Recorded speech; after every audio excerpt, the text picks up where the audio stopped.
In this video, I'm your sleep science coach and I'm going to share with you 3 things that you can do during the day to significantly improve your sleep at night. These 3 things are fundamental. These are the 3 things I make sure that I do during the day to actually continue to optimize my sleep.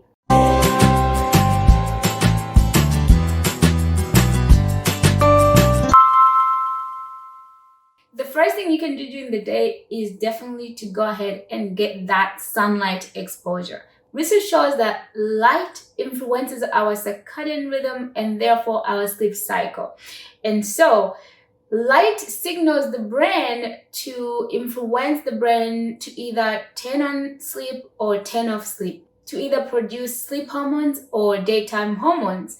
When we have exposure to bright light, the hypothalamus in the brain gets the signal that it's time to wake up. And this is why research shows that even the smallest amount of light in your bedroom is going to disrupt your sleep. So it's important to actually get sunlight exposure during the day, but have darkness during the night. Because while sunlight exposure is helping turn on daytime hormones, darkness actually activates our sleep hormone called melatonin. And so this is why you probably have already heard this, that exposure to TV and other gadgets exposes us to this blue light, which is highly dangerous for our melatonin production. The reason why we need to get exposure to sunlight during the day, it's because sunlight exposure actually helps the body activate serotonin, this amazing happy hormone. Serotonin also converts into melatonin when the body needs it to start sleep at night. And so exposure to sunlight is going to be very important, and it's going to keep you in a good mood during the day and help you sleep better at night. And research shows that even in winter months, when it doesn't look that bright outside is still 10 times brighter than inside. So no matter how terrible the day looks, it's still good to go out for your sunlight exposure or for your brightness. And research shows that all you need is 15 minutes to actually get the benefit of the sunlight. And so I have been scheduling in 15 minutes of sunlight exposure. And interestingly, when I say that I want to go for 15 minutes and come back inside, I realize I always go over, because it's just exciting to be outside. When you're outside, you notice a lot of good things. It's fresh air. You are actually breathing better. Your lungs are expanding. You are improving your blood circulation. You feel good, and you end up actually wanting to stay longer. Even better if you want to actually combine your exercise and your sunlight exposure in one go. So this has been a game changer for me. Actually, today I went for my sunlight exposure when it was raining. Well, I also love rain, but let nothing deprive you of your natural gift of sunlight, and therefore natural gift of sleep later on. For the second activity you can do during the day to improve your sleep tonight is exercise. Now, exercise is anything you can do to actually contract your muscles. So any opportunity to bring in more movement into your life means that you are actually improving your exercise. Another tip that has helped me improve my relationship with exercise is to think of exercise in terms of how it makes me feel. So I remember when I was training for a marathon, I got to the point where I didn't want to even go for my training because I had to run 3 to 4 times a week. But even when I was slacking off, I just remembered how I felt after the run. And I just went back because it made me feel good. So find a form of exercise that you enjoy. Maybe you like exploring nature. So you like walking, taking long walks around nature, around your neighborhood. Maybe you like playing in the park with your grandkids. Maybe you are into strength and you like exploring different types of exercises and how they affect your muscles or how they improve your strength. And so find something. There are just so many options. And the reason why exercise helps you sleep at night is because when you exercise, you are optimizing your entire body, which in turn optimizes your circadian rhythm and your sleep cycle. But also because when we exercise, we actually build up adenosine. And adenosine is this chemical that builds up in the body as a result of using our body.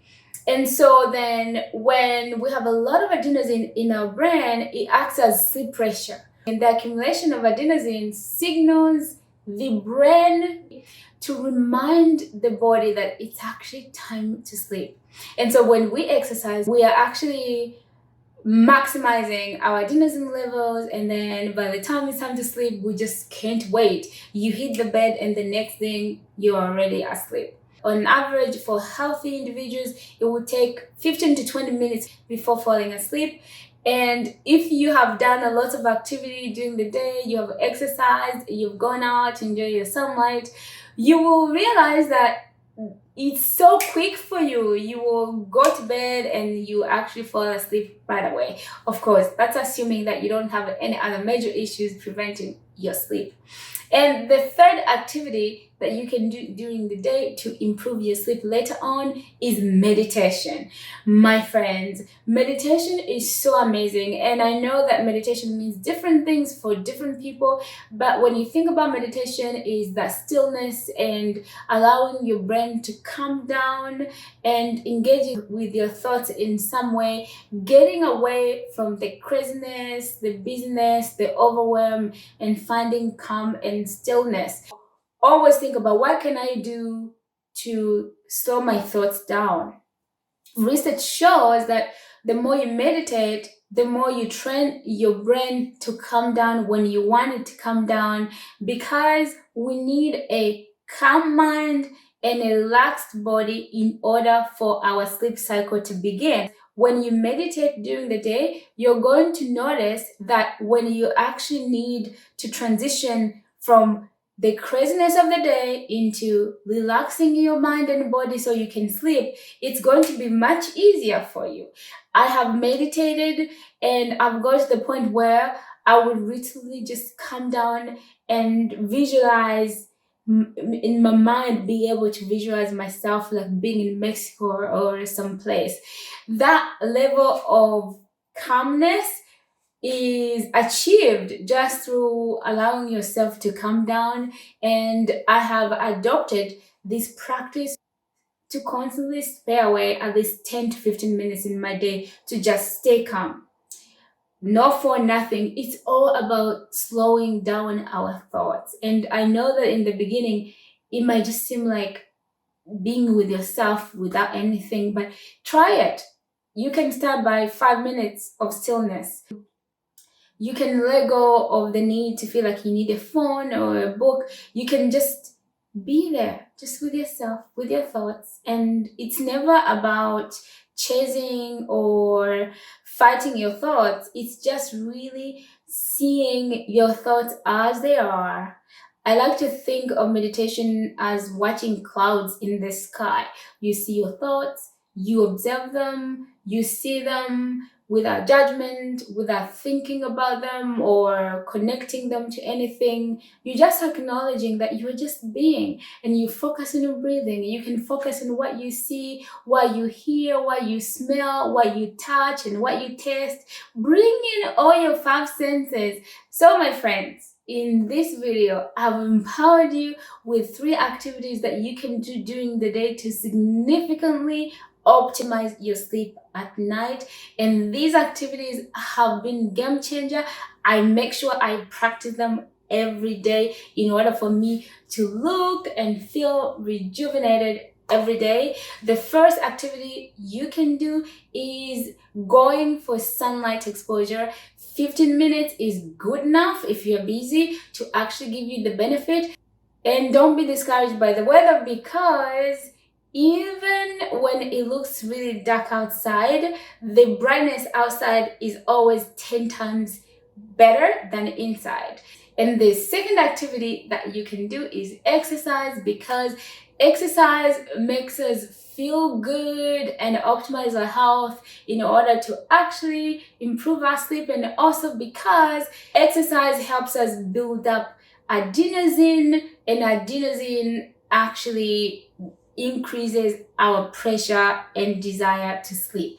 And the last activity is, of course, meditation, or bringing in calmness into your day. However you do that, again, there are just so many different things you can do. You can journal, you can pray, you can find stillness, focus on your breathing, bringing in all your 5 senses.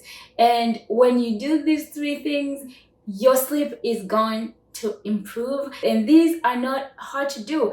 All you have to remember is to make sure that you remember that these are building blocks for your sleep later at night. Check out another video that I did on 2 mindset shifts that have significantly optimized my sleep. And I've also done another video on 3 strategies to improve sleep as a nurse, because I know that nurses, we have unique challenges when it comes to our sleep. I hope that you can share this video with someone else who can benefit.